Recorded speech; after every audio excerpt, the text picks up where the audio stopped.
Everyone, welcome to our YouTube channel foodie vees. तो आज मैंने डायरेक्टली किया था ब्रंच। इसके लिए मैंने बनाया ब्रेड ऑमलेट एंड चाय अपने लिए। एंड डुकू के लिए बना रही थी मैं नमकीन वर्मिसेली। इससे मैंने सिंपली राई एंड करी लीव्स में फ्राई किया, वेजिस नहीं डाला क्योंकि उसे प्लेन पसंद है। और उसे थोड़ा कफ एंड कोल्ड है तो मम्मा ने एक होम रेमेडी शेयर की थी नटमेग की, कि इसे पेस्ट बना के उसे खिला देना।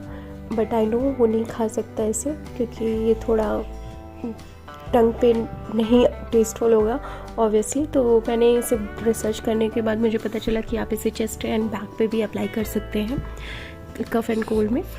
तो मैंने इसे पेस्ट बना के और बेबी को लगा दिया। टुकू 1 ईयर ओल्ड है।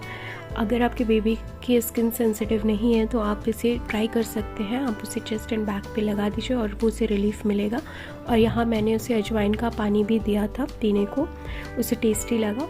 और आपको वीडियो पसंद आई तो please do like, comment, share and subscribe.